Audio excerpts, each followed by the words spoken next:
Ya, apa ya?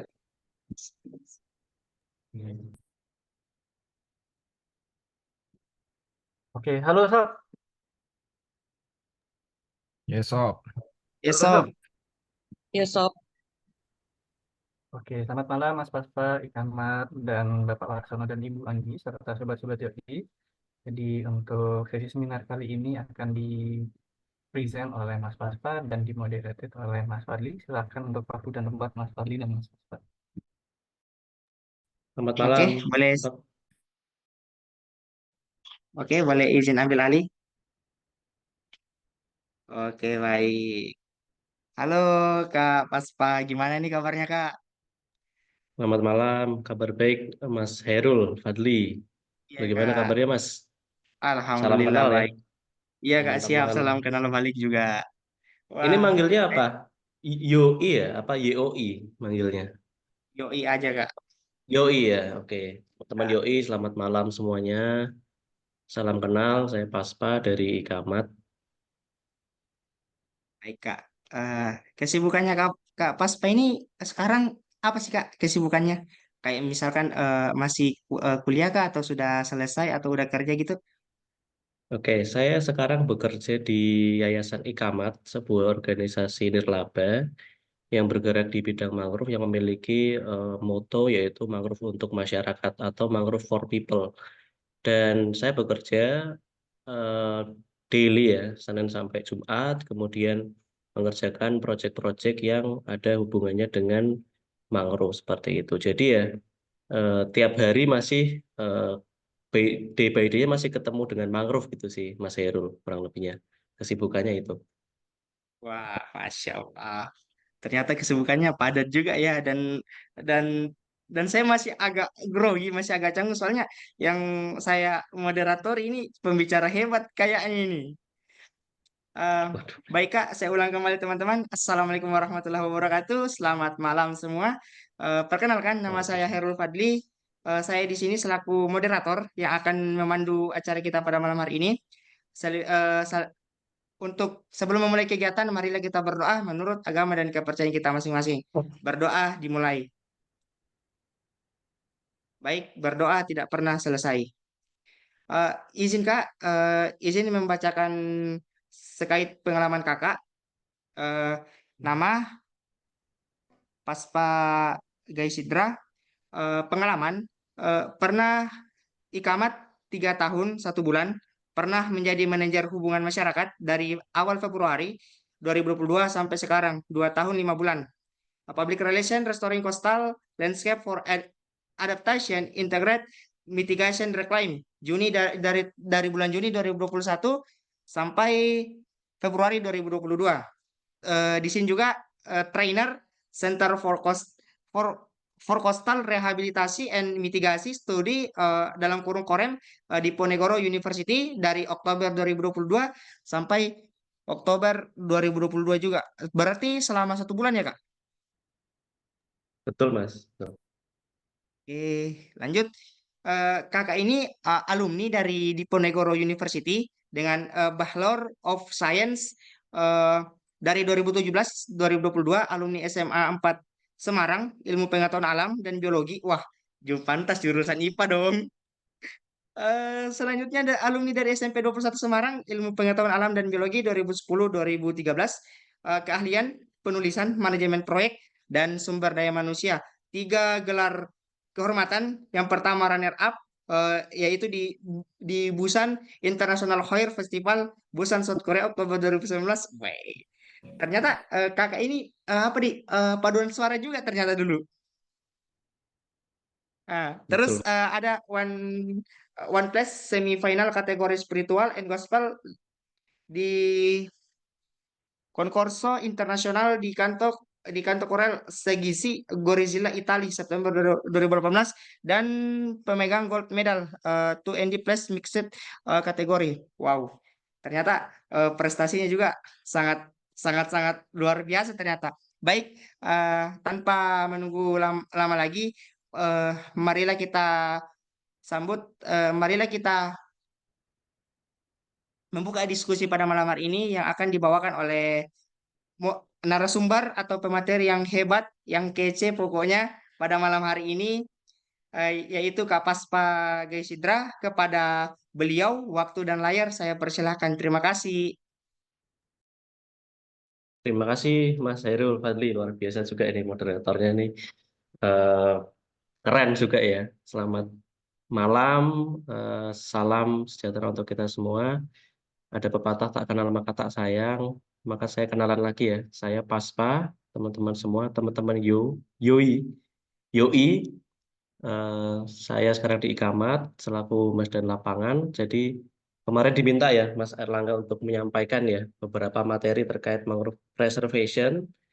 Ya semoga materi pada malam hari ini apa yang saya sampaikan mungkin sesuai dengan ekspektasi ya. Mungkin nanti kalau masih belum sesuai nanti ya bolehlah komunikasi lagi ya Mas Erlangga ya. Saya mau share screen boleh Mas Erlangga, mungkin saya lebih kenalan lebih dalam lagi terkait Boleh, mangrove boleh dan Mas Paspa. ikamat. Sangat dipersilakan. Terima kasih. Sudah bisa, Mas? Oke, siap. Apakah jelas ya? Oh, sorry. Aman, Mas.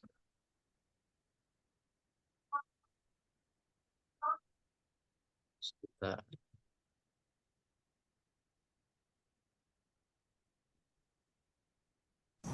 Apa sudah terlihat?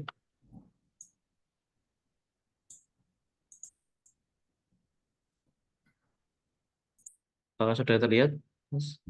Sudah, Mas? Oke, sudah terlihat ya? Sudah. Sebentar. Ini ketutupan, Mas. Oke, jadi pada malam hari ini saya akan menyampaikan sedikit materi ya. Nanti ini sharing ya untuk teman-teman YOI. Jadi nanti mungkin kalau saya ada yang salah atau mungkin teman-teman tahu lebih banyak terkait mangrove, nanti mungkin bisa bareng-bareng aja diskusinya mengalir. Jadi pada hari ini saya akan menyampaikan mengenai mengenal mangrove, jadi penyadar tahunan peranan mangrove. Dan nanti di dalamnya ada best practices dari Ikamat atau pengalamannya itu seperti apa dalam mendampingi selama ini untuk kegiatan yang ada hubungannya dengan mangrove. Nah, mungkin eh, bagi teman-teman ya, mungkin di sini mungkin ada yang sudah tahu apa itu mangrove mungkin atau baru dengar hari ini atau seperti apa kira-kira Mas? Mungkin boleh interaktif ya? Ada yang pernah dengar? Pernah. Pernah ya, udah pernah dengar ya. Oke, apa itu mangrove? Jadi mengapa mangrove itu penting dan bagaimana sih cara menjaga mangrove? Nanti akan saya jelaskan. Nah, ini mungkin pertanyaan paling fundamental atau mendasar dulu. Jadi mangrove atau bakau? Kira-kira dari teman-teman YOI ini bagaimana pandangannya? Apakah mangrove itu bakau ataukah apakah bakau itu mangrove? Seperti apa kira-kira? Sama saja ya, teman-teman ya? Aku taunya sama. Sama ya? Oke, nggak Mm-mm. apa-apa. Bakau tuh Oke, yang buat mungkin ini nggak sih, Mas? tembakau itu. Aduh, salah. Bahaya kan? Ya,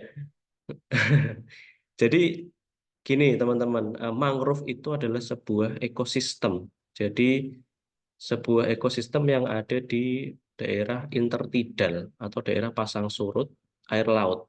Jadi ketika pasang itu tergenang, ketika surut itu terbebas dari air laut. Kemudian bakau itu adalah salah satu jenis tumbuhan yang ada di dalam ekosistem mangrove. Jadi bakau itu bagian dari mangrove, tapi mangrove itu belum tentu bakau. Mangrove sendiri di dunia itu ada kurang lebih ada 200 spesies. Kemudian mungkin yang kita tahu dan familiar itu baru bakau. Mungkin kita lihat selanjutnya ya. Nah, kurang lebih eh, diagram Venn-nya tuh seperti ini ya. Jadi irisannya itu seperti ini, teman-teman semua. Jadi mangrove itu adalah ekosistem, jadi sesuatu yang lebih besar. Dan bakau itu adalah salah satu jenis dari mangrove, yaitu dari genus Rhizopora. Jenisnya ada banyak, teman-teman. Ada Avicennia, ada Soleraceae, Ada Rhizopora yang paling diketahui ya, kemudian ada Acanthus, kemudian ada Nipah, dan lain sebagainya. Mari kita lihat ke yang lebih dalam lagi. Nah, jenis flora mangrove itu dibagi, teman-teman semua, dari jenis mayor, minor, dan asosiasi. Nah, pembagian ini dibagi oleh ada namanya peneliti botani dari Inggris, itu namanya Dr. Tomlinson. Beliau itu adalah ahli mangrove dunia. Beliau sudah menulis buku terkait eh, The Biology of Mangrove. Dr. Tomlinson itu yang dimana itu kayak Bible, Mas. Jadi The Bible of Mangrove itu bukunya itu. Jadi teman-teman nanti dari UI yang memang masih pengen ngulik itu bisa banget coba cari bukunya. Namanya The Biology of Mangrove-nya Dr. Tomlinson. Dia membagi jenis flora mangrove ini menjadi 3 jenis. Jadi nanti kalau teman-teman UI ditanya kenapa jenis mayor, minor, dan asosiasi itu ada, itu referensinya dari Tomlinson tadi. Mayor adalah jenis mangrove sejati, yaitu mangrove yang mendominasi di ekosistem mangrove itu, seperti Rhizopora, Avicennia, kemudian Soneraceae. Kemudian jenis yang minor, yaitu jenis mangrove yang tidak mendominasi, tapi ada di ekosistem tersebut, seperti Exocaria agaloka, kemudian Psilocarpus, dan lain sebagainya. Kemudian asosiasi adalah pohon darat yang bisa hidup di ekosistem mangrove. Sebagai contoh itu ketapang. Pasti teman-teman pernah tahu ya, pohon ketapang itu eh, di mana-mana ada ya, di darat juga ada. Nah, di pesisir itu juga ada ketapang. Nah, ketapang itu bisa tumbuh di dekat ekosistem mangrove. Jadi dia dikategorikan menjadi mangrove associate atau mangrove asosiasi. Kita belum lihat gambarnya nih, tadi masih tulisan ya. Nah, ini dia. Mungkin untuk membayangkannya seperti ini. Jadi mangrove mayor itu hanya dapat hidup pada ekosistem mangrove. Tidak ditemukan pada ekosistem darat, memiliki peran utama dalam struktur komunitas dan memiliki kemampuan untuk membentuk tegakan murni. Nah, mungkin saya terlalu cepat ya, teman-teman ya. Jadi ini ada banyak materinya. Ya, saya harap teman-teman bisa ngikutin ya. Jadi ada jenis Avicennia, Rhizopora, Soneraceae, Bruguera. Ini memang sulit untuk mungkin kita waktu awal untuk belajar mangrove untuk membedakannya. Tapi ini nanti teman-teman jam terbang sih. Kalau teman-teman sering ke lapangan ya teman-teman nanti akan tahu dan paham juga apa perbedaannya. Mulai dari bentuk akar, kemudian daun, itu ada namanya key identification atau kunci identifikasi yang membedakan spesies yang satu dengan spesies yang lain. Nah, untuk teman-teman yang biasanya suka nanam mangrove, itu biasanya nanam jenis yang Rhizopora sp, yang paling dikenal ya, yaitu bakau, yang biasanya populer di kalangan teman-teman mahasiswa ataupun perusahaan-perusahaan yang ingin menanam mangrove. Nah, tujuan saya hari ini, malam hari ini juga menginformasikan kepada teman-teman bahwa mangrove itu tidak hanya bakau atau rhizopora. Ada banyak jenis yang masih bisa dieksplorasi. Sebagai contoh, jenis yang Avicennia itu bisa dijadikan untuk tepung mangrove. Kemudian yang rhizopora itu bisa dicampur dengan kopi menjadi kopi mangrove.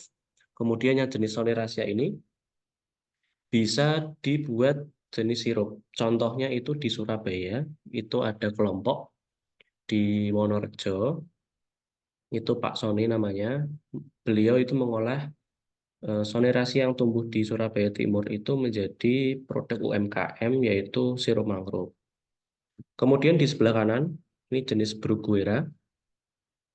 Ini mangrove yang biasanya diolah menjadi tepung karena kandungan karbohidratnya itu lebih besar daripada nasi.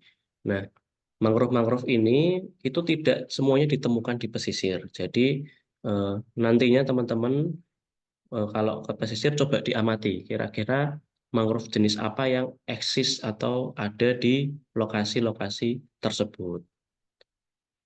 Kemudian ini mangrove minor. Mangrove minor itu tidak membentuk elemen vegetasi yang mencolok, jadi tidak dominan, teman-teman. Ada, tapi tidak mencolok, gitu. Beda sama yang mangrove mayor tadi. Hanya dijumpai di tepian habitat.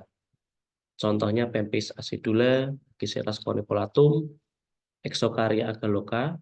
Ini biasanya kalau di pesisir itu, biasanya nelayan itu menyebutnya dengan mangrove buta-buta. Kenapa? Karena kalau kena mata itu bisa buta sementara. Jadi teman-teman harus hati-hati. Dan nelayan juga gunakan jenis mangrove Exocaria agaloka ini untuk racun ikan seperti itu. Kemudian di sebelah kanan itu adalah jenis dari Silocarpus. Nah, dia buahnya bulat, kemudian di dalamnya itu bentuknya itu seperti eh, serbuk. Jadi biasanya digunakan untuk bedak dingin seperti itu. Kalau pesisir, orang-orang pesisir itu kan panas ya, nelayan ataupun petambak itu kadang pakai buahnya Silocarpus yang di sebelah kanan ini yang bulat ini dihancurkan, kemudian ditaruh di eh, bagian tubuh yang terkena sinar matahari, seperti muka, tangan, leher, seperti itu. Ini suara saya jelas ya, teman-teman, atau kurang Jelas, jelas? jelas, Jelas, Kak, jelas, jelas, Kak. jelas. Jelas ya? Masih nyimak ya, teman-teman ya. Mungkin kalau kecepatan nanti mungkin bilang aja, teman-teman. Nah, ini adalah mangrove asosiasi. Jadi mangrove asosiasi ini jarang ditemukan atau tumbuh di dalam komunitas mangrove yang sebenarnya.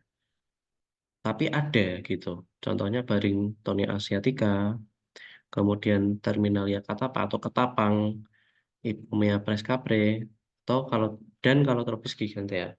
Ini biasa teman-teman kan temui juga ya di darat ya. Kalau tropis, ketapang ini ditemukan di darat. Tapi di dekat ekosistem mangrove ini juga ada.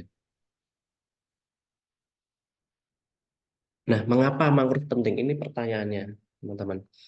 Mengapa mangrove penting dan eh, walaupun mungkin tidak banyak orang ya mengetahui tentang ekosistem mangrove, tapi kenapa mangrove is matter gitu.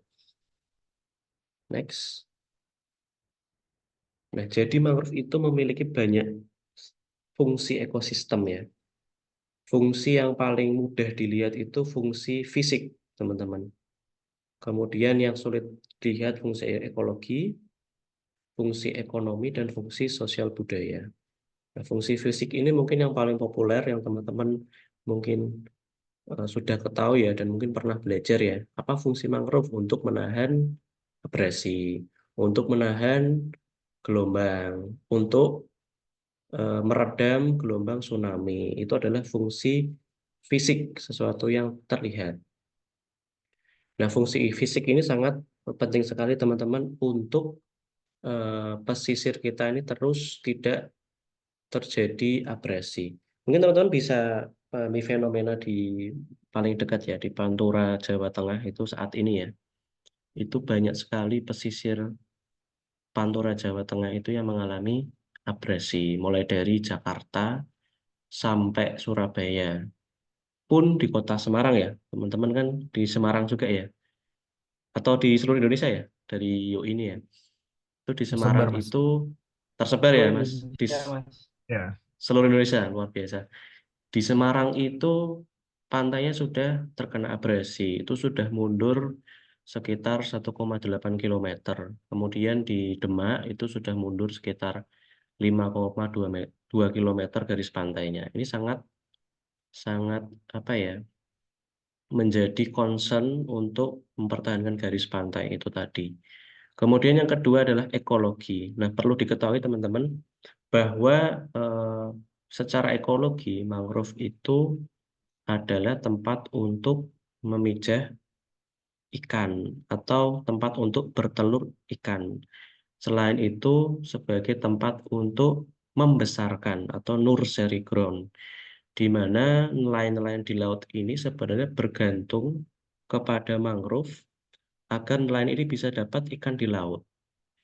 Jadi, stok ikan di laut itu ada ketika mangrove itu sehat atau bagus.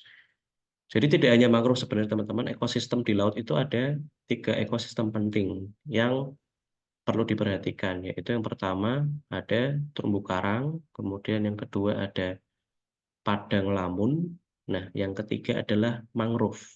Jadi ketiga ekosistem ini saling bergantung dan harus saling harmonis untuk menciptakan ekosistem laut yang sehat dan berkelanjutan. Kemudian yang ketiga ada sisi dari ekonomi. Nah, sisi dari ekonomi ini baik ekonomi secara langsung ataupun tidak langsung. Secara langsung seperti tadi ya bisa dimanfaatkan sebagai eh, ketahanan pangan karena bisa diolah menjadi beberapa bahan pangan. Kemudian kalau fungsi ekonomi tapi yang destruktif itu bisa juga digunakan sebagai kayu bangunan, kayu bakar, itu punya nilai seperti itu. Kemudian sosial budaya, ini bagian dari eh, salah satunya adalah recreation, kemudian pertumbuhan-pertumbuhan, eh, pertukaran apa namanya budaya di pesisir seperti itu. Oh, ini ada penjelasannya ya, lebih lebih lengkap ya. Fungsi fisik, pencegah abrasi, pemecah gelombang, membantu proses sedimentasi. Nah, ketika ada mangrove, akar-akarnya itu berfungsi untuk eh, membantu proses sedimentasi atau sebagai sedimen trap. Jadi ketika pesisir itu nggak punya sedimen trap, itu proses pembentukan daratan atau proses akresi, jadi berkebalikan dengan abrasi ya. Kalau abrasi itu pengurangan lahan karena gelombang, ini proses akresi, pembentukan lahan karena adanya sedimentasi, itu tidak dapat eh, ada gitu karena akar-akar dari mangrove ini tidak ada. Next. Nah, ini ada spawning ground. Spawning ground itu tempat spawn ya untuk bertelur. Nursery ini untuk membesarkan anak-anak ikan tadi, ikan kepiting, udang, kemudian banyak biota-biota lain yang berasosiat langsung dengan ekosistem tersebut. Kemudian feeding ground atau tempat untuk mencari makan, baik biota-biota yang ada di laut ataupun yang ada di pesisir. Kemudian mitigasi atau pencegahan ya terkait perubahan iklim. Jadi isu yang saat ini sangat luar biasa itu teman-teman yaitu isu dari mitigasi perubahan iklim menggunakan skema konservasi, konserv karbon yang ada di hutan mangrove, ataupun melakukan offsetting, yaitu melakukan penebusan karbon dengan menggunakan penanaman seperti itu. Kenapa? Karena semenjak Paris Agreement ya 2015 kalau saya nggak salah, itu setiap negara itu punya komitmen, yaitu yang ditulis di dalam dokumen namanya NDC, Nationally Determined Contribution, untuk tiap negara dari lebih dari 200 negara itu harus berkontribusi aktif menurunkan emisinya dari berbagai sektor. Salah satunya dari sektor FOLU atau Forest and Other Land Use, yaitu di sektor kehutanan. Dalam hal ini adalah mangrove. Dan yang perlu teman-teman ketahui bahwa uniknya teman-teman bahwa mangrove adalah vegetasi yang ternyata luar biasa itu dapat store karbon atau menyimpan karbon itu lebih banyak daripada hutan di darat. Nah, oleh karena itu mungkin saat ini ya teman-teman penanaman mangrove ataupun kegiatan yang ada hubungannya dengan mangrove ini lagi marak-maraknya seperti itu. Kemudian ini fungsi ekonomi ya, bisa di pariwisata, hasil perikanan, produk mangrove, kemudian pemberdayaan masyarakat, fungsi sosial budaya, pertukaran edukasi dan literasi, adaptasi perubahan iklim, kemudian kearifan lokal. Nah, ini bagaimana cara menjaga mangrove. Kira-kira teman-teman masih ngikuti nggak atau udah mulai bosen ya? Masih ngikutin Masih kok, Kak. Ini Mas, masih konsep ngikutin banget ya? lagi ngitung ininya, ruginya kalau abrasi. Oke, masih ngikutin ya. Oke, cara menjaga mangrove bagaimana? Ini mungkin saya sampaikan dari best practice Ikamat ya. Mungkin nanti teman-teman UI bisa mengadaptasi ataupun bisa mereplikasi apa yang kami lakukan juga. Jadi skema penjagaan mangrove yang ada di kami itu ada 5 skema. Jadi melalui riset, melalui pelatihan, melalui produk, media, dan donasi seperti itu. Jadi penelitian mengenai mangrove itu kami ada platformnya di Mangrove Data, kemudian ada di Jepara, di Mecok Park, kemudian di SMC Jateng, kemudian kami punya tagar juga namanya Ayo Jaga Mangrove. Nah, proses riset ini itu sangat luar biasa. Jadi mulai riset dari kajian valuasi ekosistem, nilai ekonominya berapa di sebuah ekosistem mangrove. Ini merupakan hal yang mungkin tidak banyak ya, apa namanya, eh, lembaga yang bisa memvaluasi sebuah ekosistem. Mungkin teman-teman kemarin dengar berita ya, yang di Belitung Timur ya, Beltim terkait kerugian negara ya, 271 triliun. Nah, itu apakah segitu? Itu kan nilai valuasi ya, yang dihitung atas kerugian lingkungan yang disebabkan oleh pertambangan timah ilegal seperti itu. Nah, di dalam riset, di dalam riset ini adalah salah satu skema untuk penjagaannya. Jadi Ikamat itu bisa melakukan riset terkait mangrove, kesehatan mangrove, kemudian valuasi ekosistem mangrove, karbon mangrove, dan lain sebagainya. Kemudian di skema pelatihan, jadi dari kami ini ingin melahirkan sebenarnya adalah tokoh-tokoh baru melalui skema-skema pelatihan.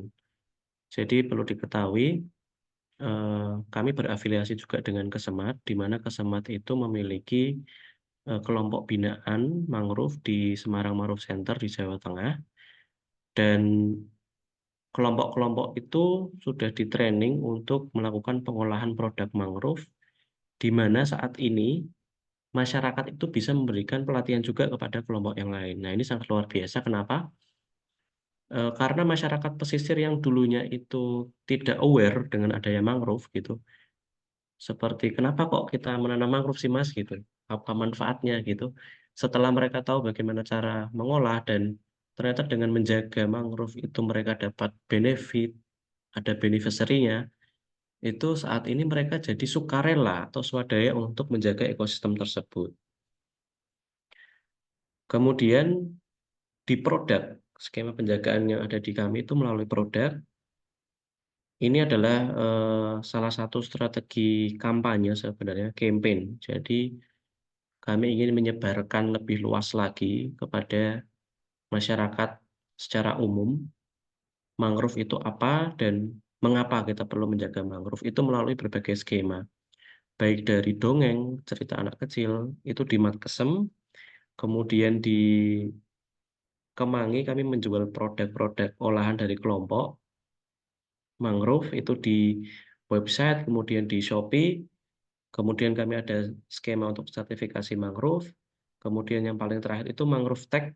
Ini banyak sekali mitra, baik dari teman-teman mahasiswa ataupun eh, perusahaan swasta, kemudian pemerintahan seperti itu, untuk melakukan kegiatan penanaman dan pendampingan mangrove, yaitu di Mangrove Tech. Kemudian melalui media, kami punya majalah, itu mangrovemex.com.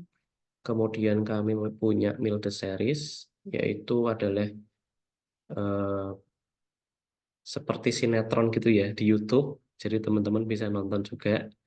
Itu memang kampanye tipis banget sih teman-teman terkait mangrove, tapi paling enggak kami ingin memasukkan kampanye itu ke berbagai lini, termasuk ke anak-anak muda. Mungkin kalau dikasih tadi ya buku terkait mangrove gitu kan bosen ya Mas, langsung dikasih buku itu kan nggak tertarik ya. Jadi kita coba lewat series atau film-film pendek. Kemudian ada Roofcast, yaitu Mangrove Podcast.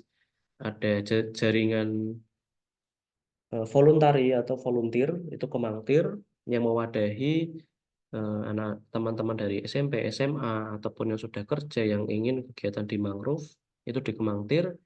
Kemudian ada Kesematustik, ini kaitannya dengan musik. Jadi kami membuat musik juga, ada di Spotify. Nanti teman-teman bisa dengerin musiknya tentang mangrove juga.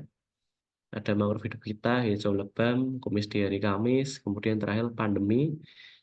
Terus kemudian bulan itu, bulan depan kami akan rilis lagi lagu baru, yaitu Pulihkanku, Pulihkan, yaitu. Kemudian melalui skema donasi ada Mangrover Unite, ada Keamat, ada adopsi mangrove, ada beasiswa anak pesisir, dan dana abadi Kesemat. Nah, ini mungkin yang ingin disampaikan juga ya, secara kelembagaan yang kemarin ya, Mas Erlangga ya. Implementasinya itu seperti apa ya? Ini tadi yang saya jelaskan ya. Adopsi, toko mangrove, cerita, kita punya clothing brand, kemudian galang dana, dan lain sebagainya. Nah, ini adalah industri mangrove yang eh, dibuat seperti itu. Jadi mungkin sedikit sharing ya, Mas, Mbak, teman-teman semua. Jadi mangrove itu ada perbedaan ya. Mohon maaf, pasca tsunami Aceh dan sebelum tsunami Aceh. Jadi setelah tsunami Aceh itu, dari Kementerian Kelautan itu memang ada concern untuk kegiatan restorasi rehabilitasi mangrove, yang dimana sepanjang tahun itu untuk di Indonesia sendiri literasi-literasi terkait mangrove itu sangat berkembang, termasuk organisasi kami itu sudah ada dari tahun 2001 untuk kesematnya, kemudian ikamatnya itu di tahun 2014. Nah, saat itu industri dalam tanda kutip ya, Mas Mbak, itu memang belum ada. Jadi kami coba create industrinya, dan saat ini alhamdulillah ya sudah berjalan. Jadi ada Matkesem tadi ya, dongeng, kemudian ekowisata, mangrove data, kopi, terus batik, kemudian pemetaan, kemudian kerupuk mangrove, dan lain sebagainya. Ini sebagai contoh ya industri mangrove-nya. Mangrove Tech itu untuk penanaman pemantauan mangrove, kemudian Mangrover Unite untuk donasi mangrove, kemudian adopsi mangrove ini buat teman-teman yang jauh ya, mungkin dari UI, dari seluruh Indonesia, boleh banget ini sekalian promosi. Kalau mau adopsi mangrove di kami itu bisa, jadi nggak usah perlu datang buat nanam mangrove, kita akan report bahwa mangrove-nya sudah ditanam atas nama perorangan, seperti itu. Kemudian ada Kesematustik, musik mangrove, Mangrover itu adalah brand aparel kami. Mangrovecast, Mangrove Podcast yang membahas isu-isu terkini terkait mangrove, Mil The Series, kemudian Mangrove Magazine yang sudah bekerja sama dengan, kalau teman-teman tahu itu Good News from Indonesia, itu adalah partner kami untuk menyebarkan berita baik terkait mangrove. Nah, ini adalah platform yang kami buat juga untuk memantau kondisi mangrove yang sudah ditanam oleh mitra-mitra kami, yaitu ada kurang lebih 1 juta pohon, kemudian luas area kurang lebih 104 hektar, dan close hidupannya di angka 71%. Nah, mungkin sedikit informasi, kalau mangrove itu beda sama hutan darat sih, teman-teman. Jadi, untuk kelulusan hidupannya itu memang tidak sebesar ketika kita melakukan penanaman di darat. Kenapa? Karena kondisi di ekosistemnya itu sangat dinamis. Ada pasang surut, kemudian ada gelombang, kemudian ada arusnya. Jadi memang di atas 60% itu sudah luar biasa. Next. Nah, ini kemarin juga diminta ini ya, untuk mencapaikan pencapaian-pencapaian apa ya yang sudah dilakukan ya oleh Ikamat. Jadi kurang lebih seperti ini. Nah, ini adalah foto-foto kegiatannya, teman-teman. Yang di sebelah kiri itu kegiatan training terkait batik dari pewarna mangrove. Kemudian di sebelah kanan itu adalah training terkait pengolahan kopi mangrove. Kemudian di bawah kiri ya, itu merupakan kegiatan training untuk pengolahan mangrove menjadi kerupuk. Kemudian di sebelah ujung kanan itu pelatihan pemetaan mangrove untuk rencana restorasi atau rehabilitasi ekosistem mangrove. Kemudian ini kegiatan-kegiatan kami. Kebetulan ini di Kota Semarang, ini kegiatan penanaman dan pendampingan. Nah, ini teman-teman yang sering lihat pohonnya ya, pohon bakau ya, ini yang dipegang ini pohon bakau. Kemudian ini juga sama kegiatan kami di Kota Semarang. Ini kami bekerja sama langsung dengan petani mangrove. Jadi kami wilayah kerja kami di seluruh Indonesia. Kemudian kebetulan ini foto yang diambil di Kota Semarang juga. Kami bekerja langsung dengan kelompok mangrove.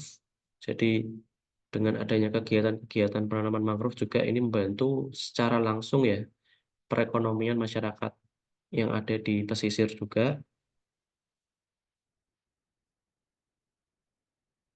Ini adalah kegiatan monitoring.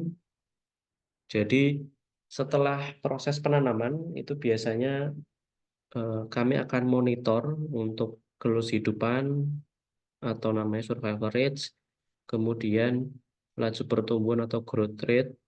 Jadi kita bisa tahu apakah lokasi-lokasi tertentu itu baik ya untuk ditanami mangrove. Nah, mungkin masuk juga ya ke materi yang ingin disampaikan ya Mas kemarin ya, bagaimana kira-kira cara memilih lokasi, kemudian persiapannya seperti apa. Mungkin saya sedikit sharing, mungkin tidak ada PPT khususnya, cuma mungkin sambil cerita aja. Jadi ada beberapa hal yang diperhatikan, itu terkait yang pertama itu tentunya adalah lahannya, kemudian status lahannya. Lahannya sendiri adalah bahwa mangrove itu tidak hidup di semua lokasi, Mas Mbak. Mangrove itu hanya hidup di pasang surut tadi dan di daerah yang terlindung sebenarnya. Kuncinya itu. Jadi ketika teman-teman merencanakan untuk menanam mangrove, tentu daerah itu harus terlindung. Kemudian ada pasang surutnya. Kemudian substratnya harus diperhatikan juga. Kalau substratnya cenderung banyak lumpurnya, itu cenderung cocok di jenis Rhizopora. Tapi kalau banyak pasirnya, itu lebih cenderung cocok di Avicennia. Kemudian selain itu yang perlu diperhatikan yaitu status lahannya, teman-teman. Jadi lahan itu punya siapa, terus statusnya seperti apa kepemilikannya, apakah milik pemerintah, apakah milik private sector atau milik perseorangan. Nah, itu perlu digali lebih lanjut untuk sustainability dari kegiatan penanaman teman-teman. Kemudian dari kualitas bibitnya juga harus diperhatikan. Mungkin sedikit gambaran ya kegiatan kami ya. Ada seminar juga, ada workshop, kemudian penanaman mangrove, kemudian kunjungan kerja, kemudian pembangunan untuk pengembangan ekowisata mangrove. Ini kelompok yang ada di Semarang Mangrove Center. Ini pengolah batik mangrove.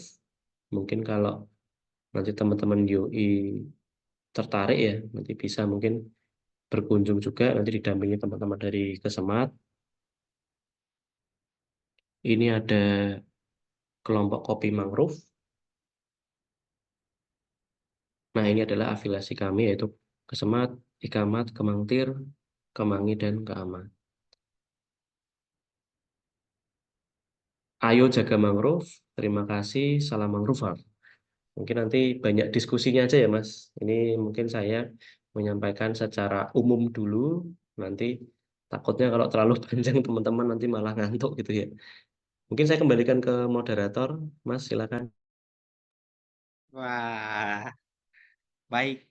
Terima kasih atas pemaparan dan penyampaian materinya, eh, kakak narasumber. Baik, saya izin menyampaikan kesimpulan. Jadi dari kesimpulan tadi bahwa mangrove ini sangat penting, apalagi di laut. Ketika pohon mangrove tidak ada di laut, maka eh, ekosistem di laut juga bakalan terancam karena mangrove ini atau bakau ini kenapa banyak orang tanam di laut, kenapa banyak orang eh, kenapa bisa mangrove sih hidup di laut, karena mangrove ini sangat penting untuk menjaga ekosistem yang ada di laut itu seperti ikan, terumbu karang dan lain sebagainya.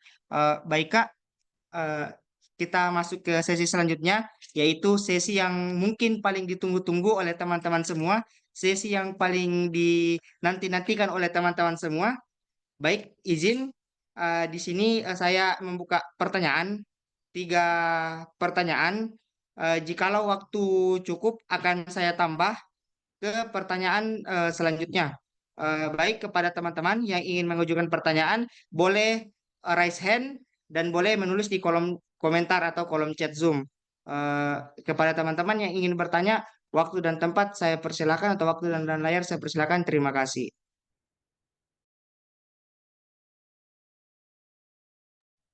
Baik, di sini sudah ada yang raise hand Kak, yaitu Kak Baik Elva. Kepada Kak Elva, waktu dan layar saya persilakan. Terima kasih. Thank you Fadli atas kesempatannya dan makasih Mas Paspa untuk ininya ya, untuk penjelasannya tadi. Ini sih Mas, kayak kenalin dulu, nama saya Baik. Sebenarnya tuh aku jurusannya tuh industri waktu kuliah. Cuman kenapa punya ketertarikan ke mangrove? Alasannya tuh karena kebetulan keluargaku tuh punya tanah yang ada mangrove-nya gitu. Tapi kecil sih, cuman di Lombok gitu. Makanya kayak sempat ini sih, kayak papa tuh pernah kayak ngomongin gitu, kayak kira-kira kalau dikembangin tuh kayak gimana ya. Sempat kayak pernah bikin planning tapi sederhana gitu, planning buat bikin si tanah itu, pokoknya kayak si tempat mangrove itu tuh jadi tempat wisata. Nah, cuman aku pernah ngobrol nih sama temen aku yang, tapi dia bukan ahli mangrove ya, dia cuman kayak ahli finance gitu, dan dia biasa iniin juga buat investment, terus dia bilang emang kayak, emang menarik ya kalau mangrove buat pariwisata gitu kan, soalnya bukannya kelihatannya bakal kotor dan sebagainya. Terus ngedengar penjelasan kakak tadi, aku penasaran dengan ini sih, kan katanya semenjak Paris Agreement tahun 2015, setiap negara punya komitmen harus contribute menurunkan emisi dari berbagai sektor. Nah, sebenarnya kalau misalnya nih kita pakai apa sih namanya, kita rajin nih nanamin mangrove, ngurusin si tempat mangrove-nya segala macam, itu apakah akan dapat insentif dari pemerintah ya? Kayak ini aku nggak tahu sih, pertanyaan aku terlalu awam atau enggak, cuman aku penasaran kayak kayak apakah bisa jadi lebih menguntungkan gitu loh kalau misalnya aku tuh kayak nanemin mangrove dengan tujuan mendapatkan insentif pemerintah apabila ada, daripada aku kayak harus bikin resort segala macam, karena kan kayak capitalnya gede ya, terus kayak maksudnya effort buat kayak marketing, kayak bikin orang pengen ke sana, promote, maintain segalanya, kan itu sebenarnya kayak mahal banget. Nah itu sih yang pengen aku tanya. Thank you Kak. Oke, ini langsung dijawab atau gimana, Mas Hairul? Bisa langsung dijawab Kak. Terima kasih. Oke, salam kenal. Eh, manggilnya apa ya? Kak Baik ya. Salam kenal Kak Baik. Luar biasa pertanyaannya ya. Eh, jadi ada lahan di mangrove di Lombok, kemudian ada mangrove-nya juga. Wah, ini luar biasa banget.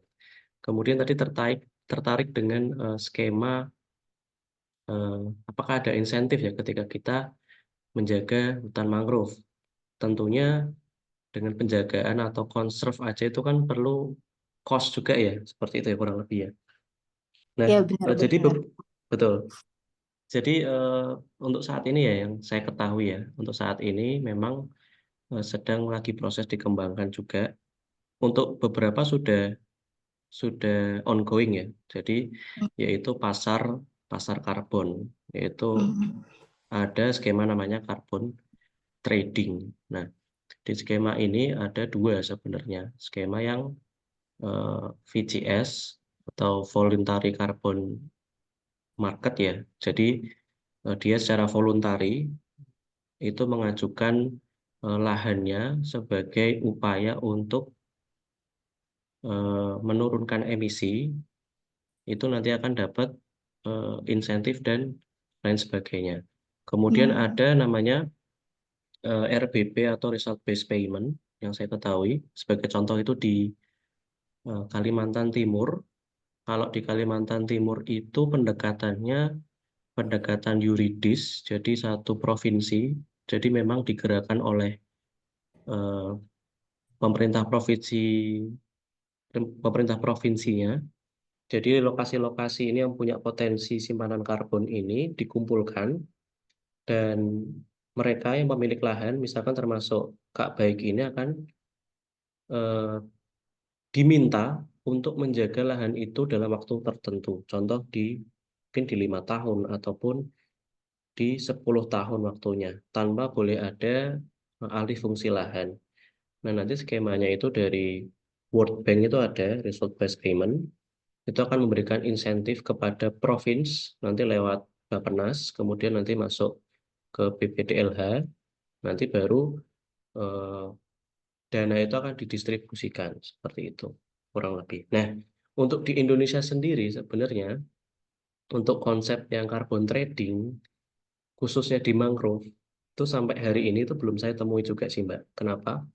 Karena untuk yang udah keluar ya kemarin ya, Perpres itu udah keluar. Kemudian untuk di mangrove sendiri itu masih abu-abu sektornya. Jadi sektor mangrove ini mau dikeluarkan dari sektor FOLU tadi, Forest and Other Land Use, dijadikan sektor khusus, yaitu sektor namanya sektor blue carbon. Tapi untuk saat ini, eh, apa namanya, permennya ya, peraturan menterinya itu belum ada sampai saat ini. Kalau kemarin saya update dari Kementerian Kelautan dan Perikanan itu memang mau tahun ini permennya itu mau dikeluarkan untuk sektor blue carbon. Jadi sektor mangrove ini akan diakui sebagai sektor penyimpan karbon tadi. Jadi yang diakui ada 3 sebenarnya sektor blue carbon itu. Ada mangrove, kemudian ada padang lamun, dan namanya salt marshes. Tapi di Indonesia itu tidak ada. Adanya di daerah subtropika. Nah, untuk skema insentif yang karbon itu ada di namanya Dirjen PPI KLHK, yaitu Dirjen Pengendalian Perubahan Iklim KLHK. Nah, di situ skemanya ada sangat komplit, Mbak, untuk kegiatan biar bisa punya sertifikat penurunan emisi yang bisa diperjualbelikan. Jadi prosesnya nggak cepat sebenarnya. Jadi sebelum ke situ nanti perlu nyusun juga namanya dokumen draft, draft rancangan, draft rencana eh, aksi mitigasi ya. Itu disusun terlebih dahulu, kemudian emisinya harus diinventarisasi dulu. Kira-kira dengan menjaga hutan mangrove itu emisi yang bisa diturunkan itu berapa? Nah, yang di yang diberikan insentif itu upayanya gitu. Dan itu prosesnya panjang, ada proses verifikasinya juga dan permennya untuk saat ini belum ada. Jadi untuk saat ini untuk mangrove itu masih prosesnya masih idle sebenarnya, masih menunggu juga sih Mbak. Tapi untuk skema-skema itu sudah eh, dipikirkan seperti itu, skema carbon trading, kemudian ETS itu ada sudah ada prosesnya seperti itu. Mungkin sedikit menjawab ya, Mbak, atau masih belum? Menjawab, sangat menjawab Mas sama, tapi kalau boleh pengen satu follow up question lagi sih. Kayak tadi dirjennya dirjen apa yang di KLHK ya? Soalnya kalau barangkali ya mungkin nggak sekarang, tapi kayak maksudnya kayak disimpan dulu aja idenya. Kan tadi kata Mas ada skema untuk kegiatan supaya bisa dapat sertifikat penurunan emisi gitu kan ya Mas ya, yang bisa diperjualbelikan. Nah, kata ada diperjualbelikannya menarik sih menurut saya gitu. Nah, tadi nama dirjennya apa ya, Mas, supaya bisa lebih mudah searching dan belajarnya? Ya. Dirjen PPI, Oh, dirjen. Dirjen mm, Pengendalian Perubahan Iklim, Kementerian Oh, Lingkungan Hidup dan Kehutanan. oh, oke, oke. Nama Oh, platformnya hmm, SRN, Mbak. Namanya saya agak lupa. Sistem Registri Nasional, SRN namanya. Sistem Registri Nasional. oh, Itu oke, dicari aja di Google. oke. Siap, siap. Thank you so much, Mas. Sama-sama. Baik, izin ambil alih lagi Kak. Baik, itulah tadi jawaban dari pertanyaan dari Kak Elpa yang sudah dijawab oleh Kak Paspa. Semoga menjawab ya Kak. Baik, di sini ada yang angkat tangan lagi, yaitu saudara Kak Kevin Theodor. Kepada Kak Kevin, waktu dan layar saya persilahkan.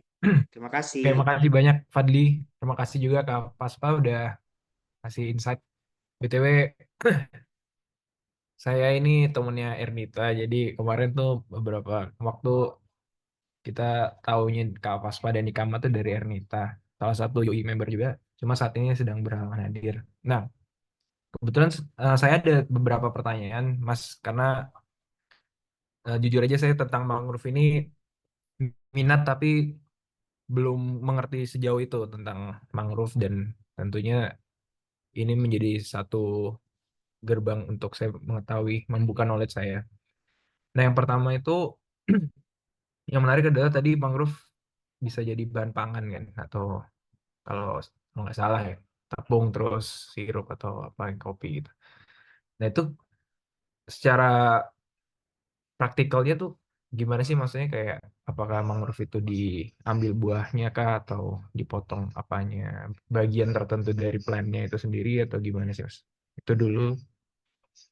Terus mungkin biar sekalian yang kedua itu adalah karena ini mangrove ini kan sepertinya kayak jumlah seperti perkebunan yang sangat luas dan tentu ini akan dipermudah jika ada teknologi atau semacamnya yang setidaknya bisa membantu dalam hal konservasi mangrove itu. Apakah sudah ada mungkin di luar negeri atau bahkan di Indonesia sudah dilakukan penggunaan teknologi seperti mungkin di pertanian dan perkebunan itu kan sudah banyak tuh yang teknologinya, apakah di mangrove juga demikian?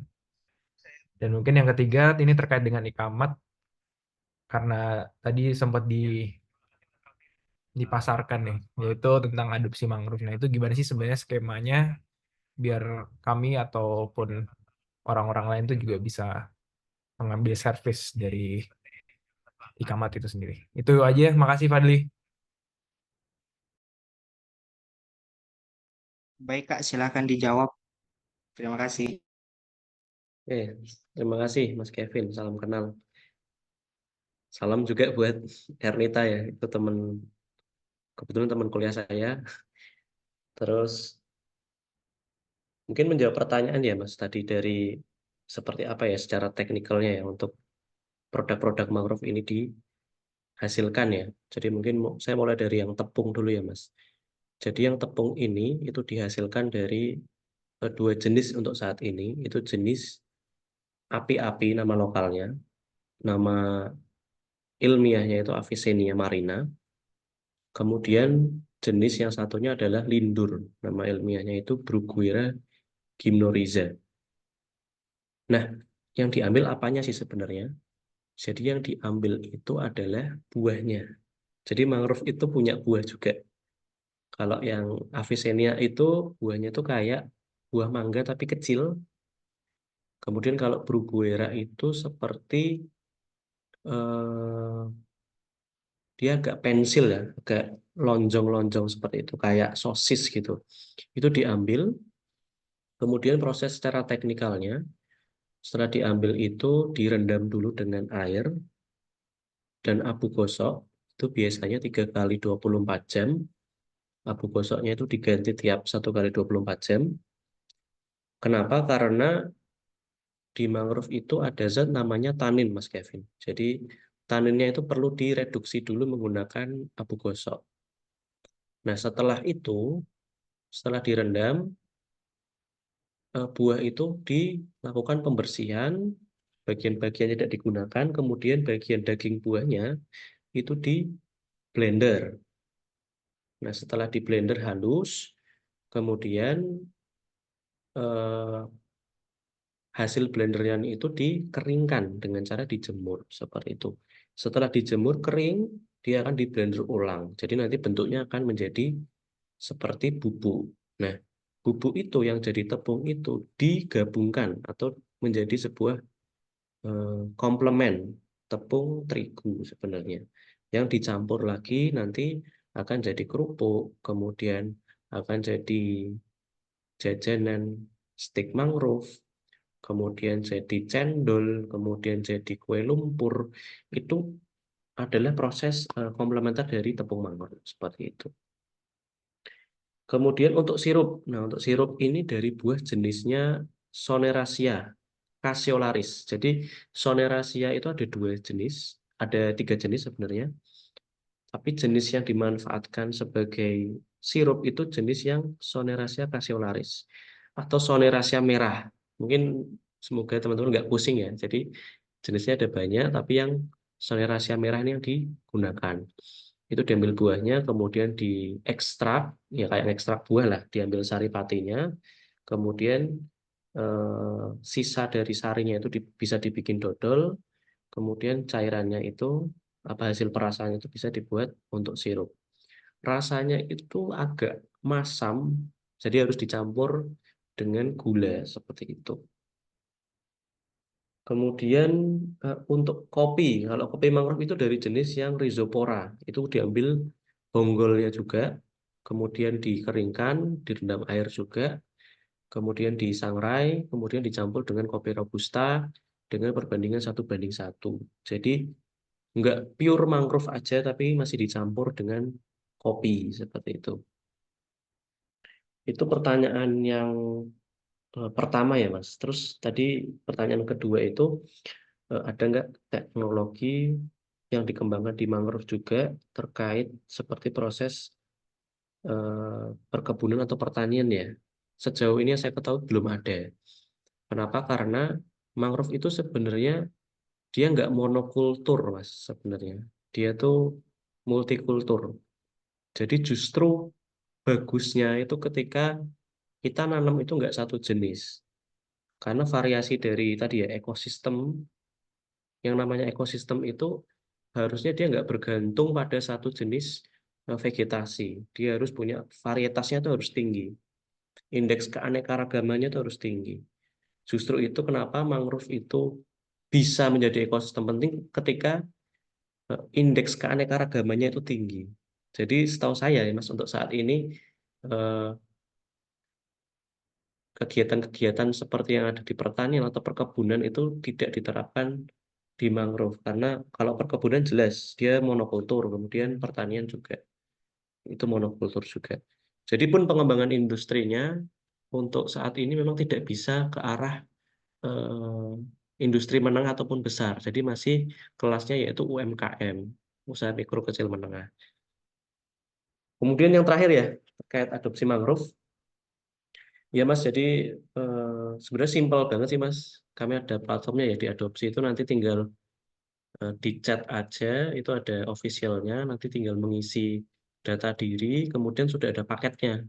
Paketnya itu ada yang per 1 pohon, ada yang per 4 pohon. Nanti kami akan reportkan kira-kira mau kapan ditanamnya dan atas nama siapa nanamnya. Kemudian dokumentasinya akan kami upload seperti itu. Nanti teman-teman dari jauh udah tahu nih titik koordinasinya di mana, atau titik koordinatnya di mana, kemudian ada sertifikatnya juga gitu. Jadi tahu nih titik dalam tanda kutip anaknya, adopsinya itu di mana gitu. Itu bisa tahu. Mungkin kurang lebih itu Mas Kevin, terima kasih atas pertanyaannya, luar biasa. Saya kembalikan ke Mas. Baik, itulah tadi jawaban dari pertanyaan saudara Kak Kevin. Semoga menjawab ya Kak. Terus ini Kak ada 3 pertanyaan lagi di kolom chat. Izin membaca. Yang untuk pertanyaan pertama itu dari Kak Sofi. Kak, aku tertarik yang bagian teh mangrove. Itu di bidang kesehatan manfaatnya apa ya Kak? Dan apakah sudah terbukti? Apakah sudah terbukti gitu? Apakah bisa nyembuh suatu penyakit tertentu dan mekanismenya itu gimana, Kak? Terima kasih, Kak. Oke, oke, terima kasih pertanyaan Kak Nadirah ya.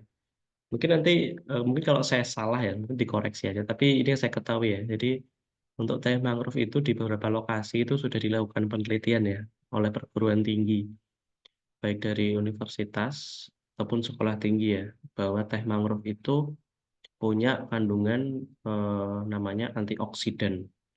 Jadi kalau teman-teman tahu antioksidan itu apa, antioksidan itu antioksidan yang ideal itu kalau misalkan teman-teman di lab mau ngetes antioksidan tuh pakai namanya asam ascorbat.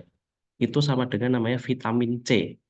Teman-teman, antioksidan paling hebat itu adalah vitamin C. Jadi teh mangrove itu punya kandungan antioksidan, di mana antioksidan ini membantu untuk mengurangi dari resiko kanker seperti itu.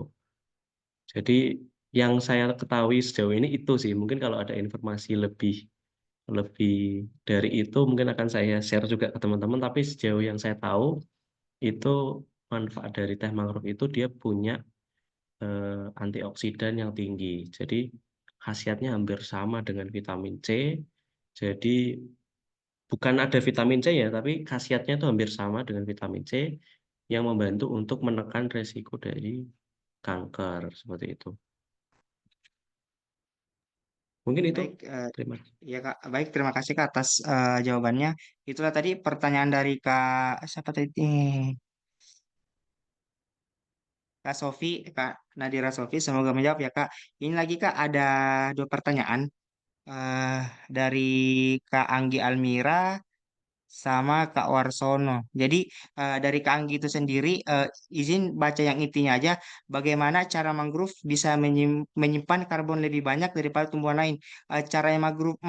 Caranya mangrove itu menyimpan karbon lebih banyak itu bagaimana sih Kak daripada tumbuhan yang lain? Apakah ada cara spesifik dan lainnya atau bagaimana?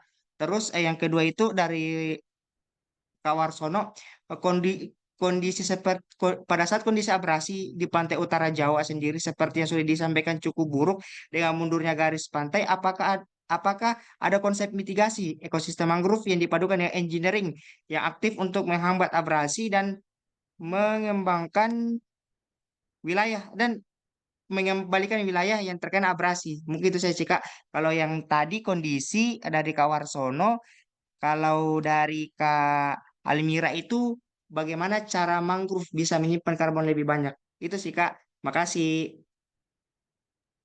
Oke. Terima kasih dari Anggi ya, dari Undip ya. Terima kasih, pertanyaan luar biasa sekali. Jadi untuk mangrove sendiri itu mungkin ada beberapa terminologi ya. Yang pertama ada namanya carbon sequestration atau proses untuk karbon itu bisa ditangkap oleh vegetasi mangrove ini sendiri.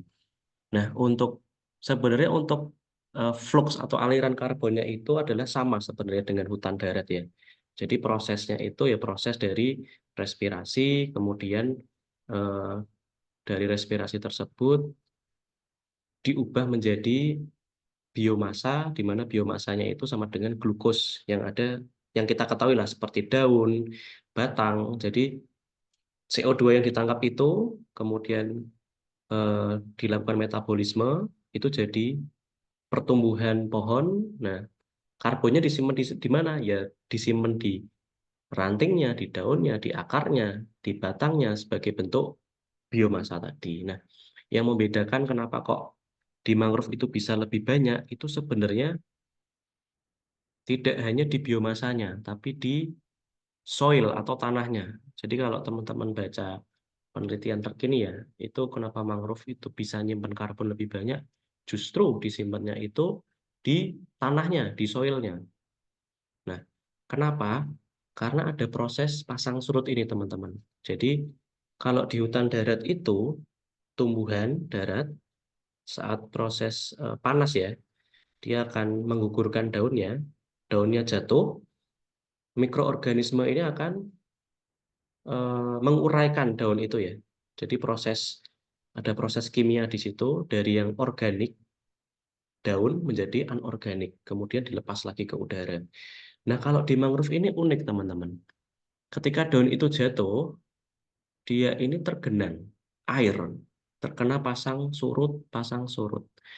Artinya proses dekomposisinya ini sangat terhambat. Jadi timbunan dari biomasanya itu bisa besar karena dia dari bahan organik itu tidak terdekomposisi menjadi bahan anorganik dan terlepas ke udara gitu. Jadi tersimpan di dalam tanah terus, akhirnya terkubur.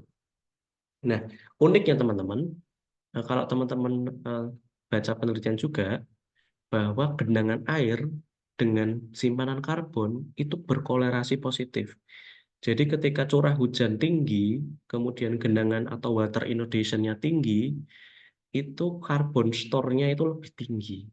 Nah, itu yang membuat ekosistem mangrove itu simpanan karbonnya bisa lebih tinggi. Jadi mungkin ini juga apa ya, awareness juga ke teman-teman nanti setelah tahu informasi ini ya, nanti mungkin jangan salah, kenapa kok mangrove bisa nyimpan karbon lebih besar, itu justru di tanahnya gitu. Kenapa? Karena ada proses pasang dan surut itu memperlambat proses dekomposisi daun, ranting dan sebagainya. Artinya karbon itu tetap tersimpan di dalam tanahnya seperti itu. Kemudian pertanyaan juga dari Anggi ya, apakah setiap jenis spesies mangrove memiliki kemampuan untuk menyimpan karbon dengan kadar yang sama atau berbeda? Jawabannya berbeda-beda. Setiap spesies dia punya eh, simpanan karbon yang berbeda-beda. Jadi nanti kalau teman-teman mau lebih tertarik lagi ya, itu ada namanya cara perhitungan simpanan karbon di pohon mangrove. Jadi tiap kayu apapun itu punya namanya kerapatan kayu atau densitas kayu. Nah, itu yang menentukan simpanan karbonnya besar atau enggak. Semakin density, semakin keras kayunya, antara massa dan volumenya itu lebih padat, itu simpanan karbonnya lebih besar. Jadi pasti berbeda Mbak Anggi. Nanti untuk tiap jenis spesies itu tergantung densitas kayunya. Dan kalau di mangrove sendiri sudah ada setiap spesies itu sudah ada densitas kayunya, bisa dicek di ICRAF di World Agroforestry itu udah lengkap datanya. Nanti bisa diambil indeks untuk kepadatan kayunya. Mungkin itu untuk Mbak Anggi ya. Terus mungkin saya lanjut ya, Mas Hairul ya. Ya Kak, di Kawarsono. Oke, Kak Warsono ya. Kondisi abrasi sendiri seperti apa? Oke, oke mungkin teman-teman permasalahan ini mungkin di Kota Semarang ya. Mungkin teman-teman harus aware juga. Mohon maaf, tidak hanya di Kota Semarang, tapi di mayoritas pesisir Pulau Jawa ya. Masih Pulau Jawa ini menjadi sebuah masalah. Saya boleh minum dulu ya Mas, bentar. Bentar ya Mas, 1 menit ya. Boleh ya Mas?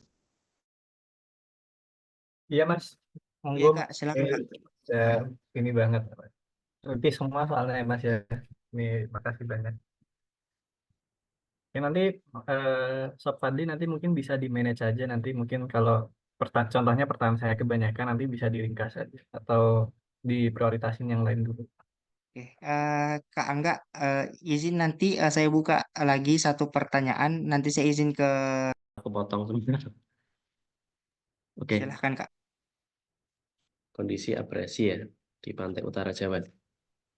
Nah, mungkin sedikit ini sih, sedikit apa ya, flashback ya. Jadi di Jawa sendiri ya, di utara Jawa itu kalau kita kembali lagi ya ke dokumen-dokumen lama ya, di tahun mungkin abad 1700-an, peta-peta lama yang diterbitkan, kita lihat bahwa pesisir utara Jawa itu mengalami namanya proses sedimentasi baru.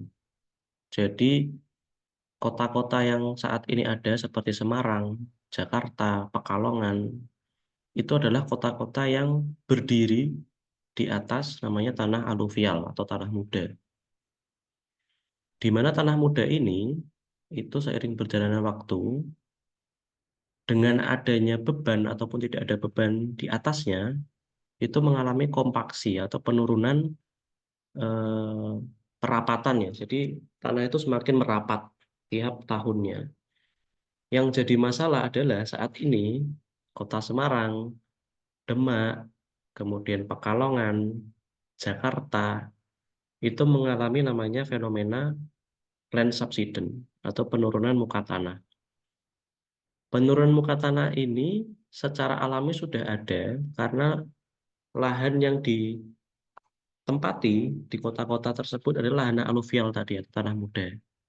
Ditambah ini berbagai expert ya juga yang memberikan informasi ini, yaitu pembebanan berlebihan baik di kawasan industri ataupun di perkotaan, kemudian pengambilan eh, air bawah tanah atau underground water pumping itu menyebabkan laju penurunan tanahnya sangat tinggi. Ada yang di beberapa titik ya di kota Semarang ataupun Demak itu sampai 16 cm per tahun. Nah, bayangin aja teman-teman 16 cm per tahun itu kalau 10 tahun kan sudah 1,6 meter ya berarti ya turunnya ya. Itu kan sangat sangat parah sebenarnya. Nah, mungkin yang tinggal di Semarang ataupun yang ada di pesisir Jawa ini paham bahwa ini menjadi masalah kita bersama. Tidak hanya pesisirnya terkena abrasi, tapi pesisir kita sekarang lagi tenggelam seperti itu. Terus apakah ada konsep mitigasi mangrove yang dipadukan dengan engineering yang efektif? Tentu ada. Jadi di beberapa lokasi seperti di Demak dan di Rembang itu dikembangkan tidak hanya penanaman mangrove tapi ada skema untuk rekayasa ya, engineering menggunakan hybrid engineering yang di Demak. Jadi gabungan antara akar-akar bambu-bambu itu disusun untuk menyaring sedimen, itu ada di Demak. Itu diinisiasi oleh Wetland International dan TU Delft University dari Belanda. Kemudian ada juga di Rembang, itu menggunakan tetrapod, jadi itu sangat perlu.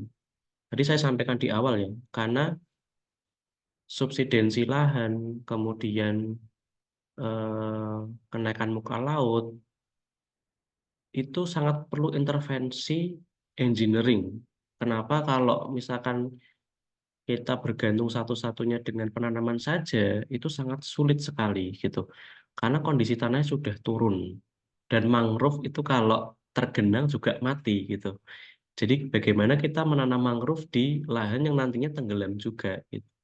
Jadi memang perlu ada kolaborasi baik secara sipil teknis ataupun secara engineering lainnya. Sebagai contoh di Kota Semarang ini kan sedang ada proyek strategis nasional yaitu pembangunan tol Tanggul Laut untuk mencegah tadi ya abrasi kemudian intrusi air laut seperti itu. Karena eh, dengan penanaman mangrove saja atau yang biasa kita sebut dengan NBS ya, Nature Based Solution, itu ketika kondisi alamnya sangat ekstrim itu memang perlu sangat disupport dengan eh, engineering tadi itu. Kemudian untuk pengembalian wilayah yang terkena abrasi itu banyak dilakukan di pantai utara Jawa sih contohnya di Demak tadi, kemudian di Semarang dan di Pekalongan. Mungkin menjawab ya Mas Warsono ya.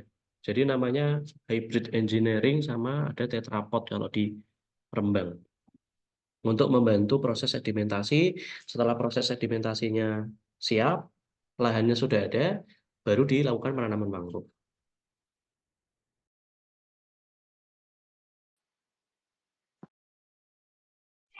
Baik, itulah tadi pemaparan atau jawaban dari Kak Paspa untuk pernyataan dari pertanyaan dari Kak Warsono. Selanjutnya, eh, izin Kak, ada dua lagi di sini pertanyaan. Jadi ini dua pertanyaan terakhir yang kita ambil mengingat waktu juga. Jangan sampai kakaknya lagi sibuk atau bagaimana. Ini ada pertanyaan dari Kak Angga. Izin baca. Eh ini kayak simple simple sih Kak. Kayak misalkan kopi Arjuna, kopi apa? Campur Robusta 50-50 dengan Resipora. Indonesia surganya kerupuk. Mangrove yang mana ada stik mangrove? Apakah pelatihan ini sertifikasinya bisa untuk internasional? Rananya sampai mana aja? Terus yang selanjutnya, apakah pemetaan mangrove masuk ke rangka monitoring? Yang selanjutnya, apakah butuh jasa? Yang terakhir dari Kak Angga, mangrove mati, apakah bisa dimanfaatkan? Misalkan energi biomasa atau pupuk. Itu dari Kak Angga. Terus dari Kak Emma, wait, bentar. Dari Kak Emma, Kak, aku pernah baca terkait bakau arang atau dapur arang yang mana jadi mata pencaharian sebagian masyarakat setempat. Gimana menyelesaikan masalah ini agar berkesesuaian antara manusia dan lingkungannya? Mungkin itu saya sih, Kak. Terima kasih. Makasih, baik. Terima kasih pertanyaannya. Mungkin pelan-pelan ya saya jawab. Lumayan ini ya. Lumayan banyak juga pertanyaannya ya dari teman-teman. Dari Mas Erlangga ya. Kopi Arjuna kopi apa? Campur Robusta.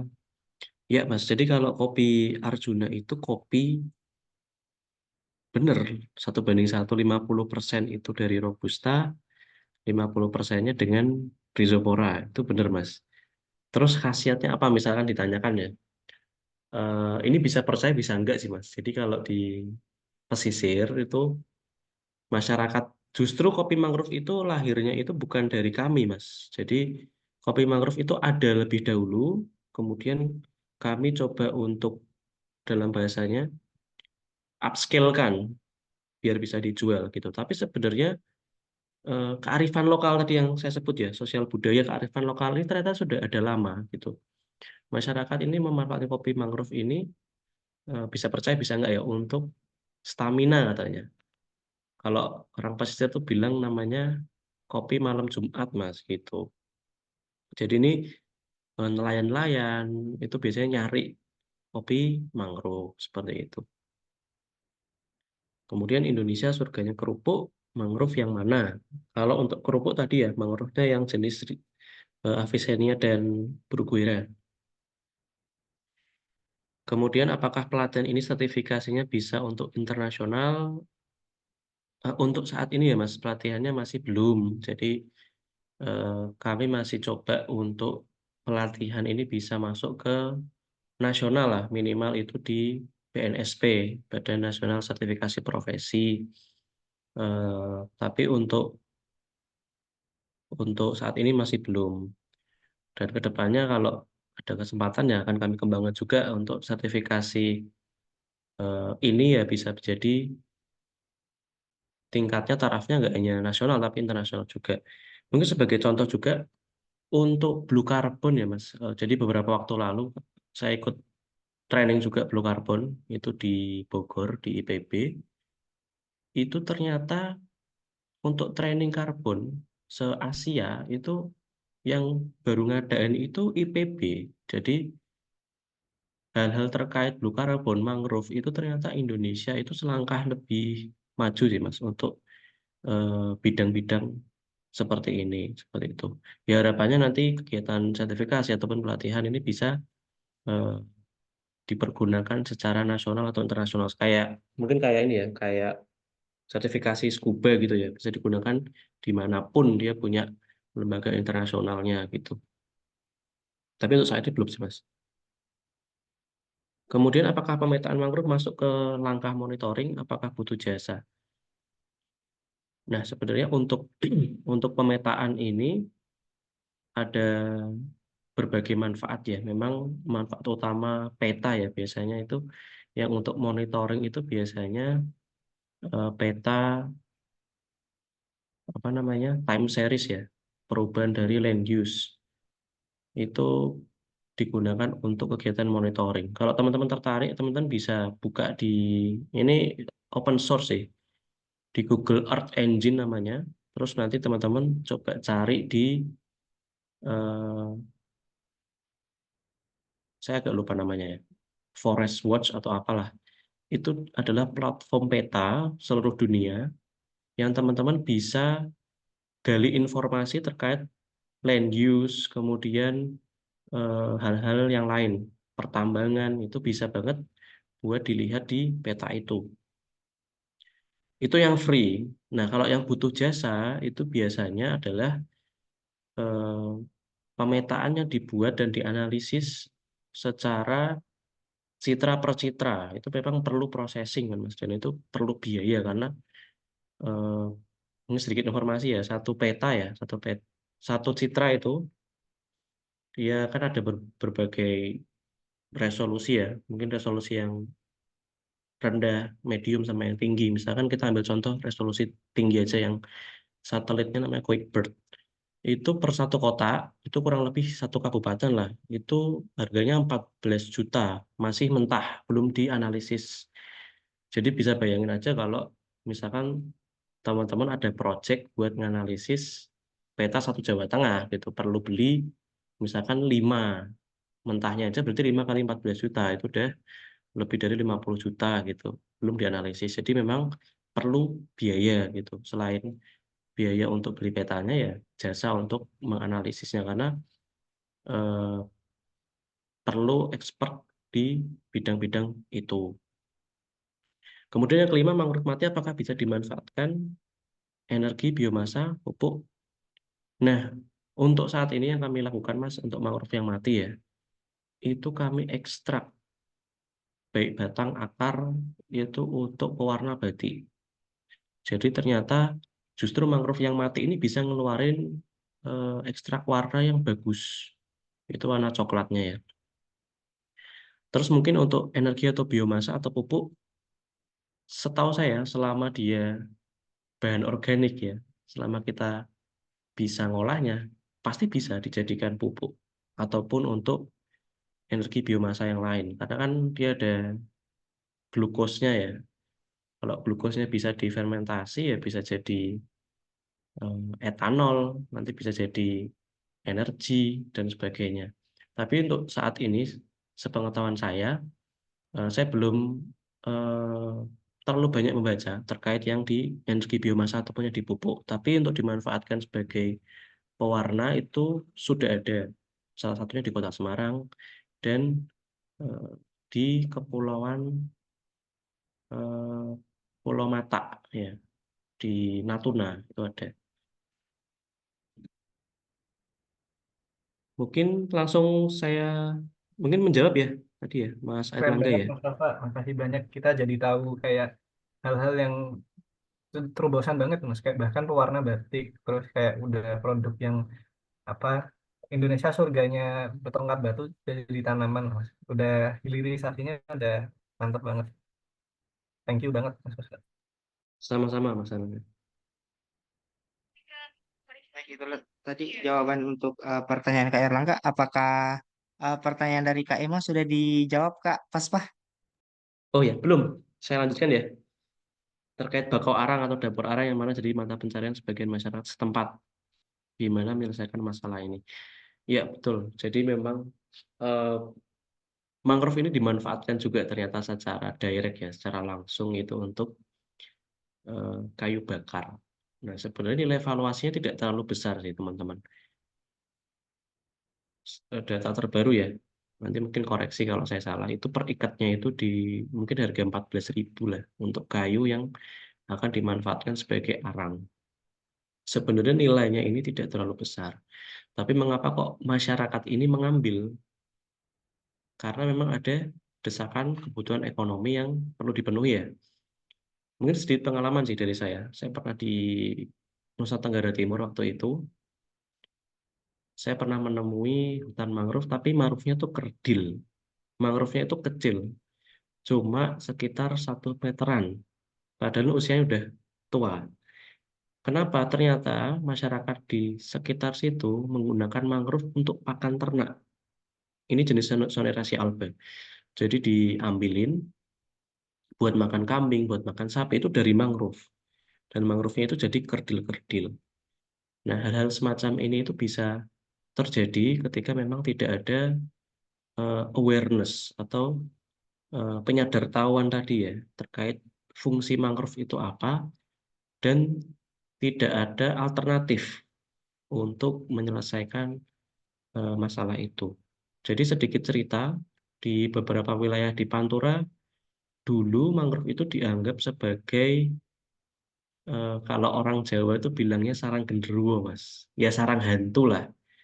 Jadi masyarakat itu tidak ada gambaran bahwa mangrove itu ada manfaatnya tidak ada. Jadi kenapa kok barangnya nggak ada manfaat ini kita pertahanin, ya mending dibabat aja, dijadikan pertambakan yang lebih menghasilkan ekonomi seperti itu. Nah, tidak adanya penyadartahuan atau awareness ini perlu dilakukan ya oleh kita semua dari berbagai elemen dengan berbagai cara. Tadi mungkin dari kami punya best practice-nya bagaimana caranya. Mungkin dari teman-teman Yo ini punya juga caranya. Mungkin edukasi, bikin video, disebar di TikTok, kasih tahu maksudnya atau bikin acara mengedukasi terkait pemanfaatan mangrove yang berkelanjutan, bukan yang apa namanya eh, eksesif tadi yang merusak itu. Jadi perubahan masyarakat ini perlu didorong sih Mbak Emma.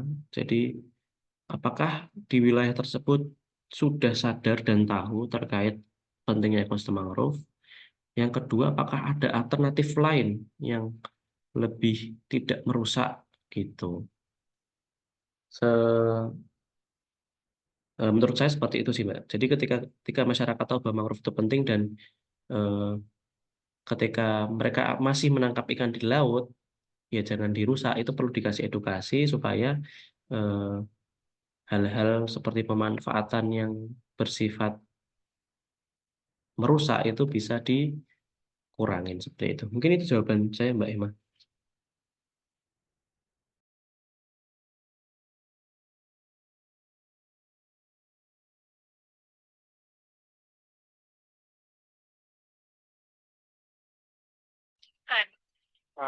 Baik, itulah tadi jawaban dari Kak Paspa terkait pertanyaan dari Kak Ema. Semoga menjawab ya Kak Ema.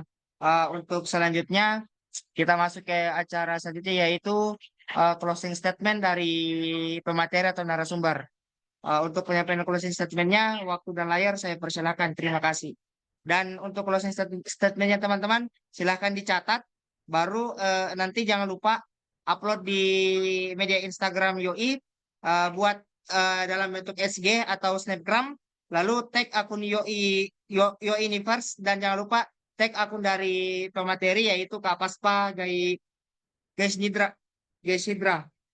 Baik kepada kakak narasumber untuk waktu dan layar saya persilakan untuk menyampaikan closing statement-nya. Terima kasih. Terima kasih. Wah, saya padahal nggak nyiapin ini closing statement ini. Saya nyiapin materi aja tapi nggak nyiapin closing.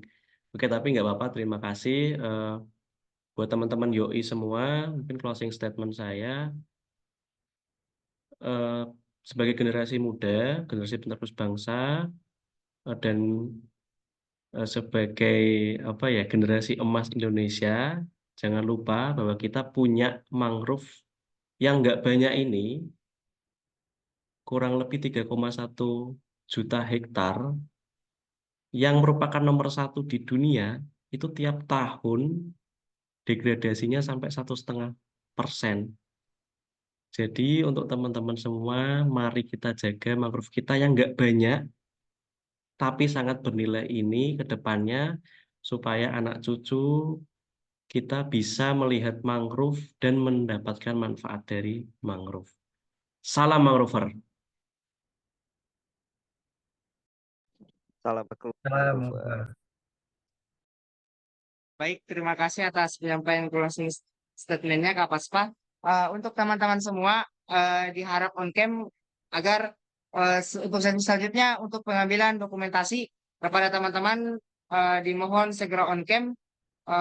Di sini ada cuma satu slide kepada Kak Laurenzius, Kak Emma, Kak Warsono, Kak Anggi harap on cam. Jadi mungkin di sini lagi jaringannya terganggu. Baik, apakah masih ada yang masih mau on cam? Mungkin langsung aja ke Angga untuk mengambil dokumentasinya. Terima kasih. Mantap, Sobat. Terima kasih banyak, Mas Fasfa, Mas Sobat Fadli, Pak Larsono, dan Bu Banggi. Jadi kita izin untuk dokumentasikan. Baik, ikut aba-aba saya di angka 3. Oke, 1, 2, 3. Oke, ini apa namanya udah kita ambil dan mungkin minta sekali lagi biar kita fix. Oke, udah siap semuanya. Yang mau open cam juga boleh. Oke, kita mulai. 1, 2, 3.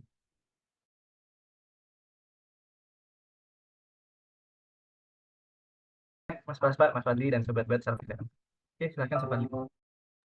Makasih Mas Waspa. Baik, terima Terima kasih kasih. kepada Kak Terima Paspa. kasih. Saya ucapkan terima kasih kepada Kak Angga, Kak Kevin, Kak Fatih, Kak Elva, dan teman-teman yang lainnya eh, karena telah meluangkan waktunya untuk bisa hadir di acara kita pada malam hari ini, di acara yang tentu sangat luar biasa. Di sini saya Herul Fadli, izinkan saya menutup dengan ada Fortis Fortuna Diupat bahwa keberuntungan itu selalu memihak orang-orang yang berani dan Shinzo Sasageo. Baik, dengan berakhirnya acara kita pada malam hari ini, izinkan saya menutup dengan ucapan dengan doa kafaratul majelis. Subhanakallah wa bihamdika asyhadu an la ilaha illa anta astaghfiruka wa atubu ilaik. Billahi fi sabilil haq fastabiqul khairat. Nasrun minallahi wa fatum qarib. Wassalamualaikum warahmatullahi wabarakatuh.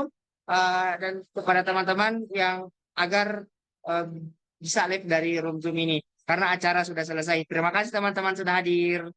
Waalaikumsalam warahmatullahi wabarakatuh. Terima kasih Mas Erlangga, Mas Kevin, Mas Hairul, Fadli, Terima kasih, semuanya. Mas. semuanya, teman-teman Ya, semuanya. sampai pada kolaborasi Ya, selanjutnya, Mas. Nanti mohon waktunya ya. buat Terima kasih.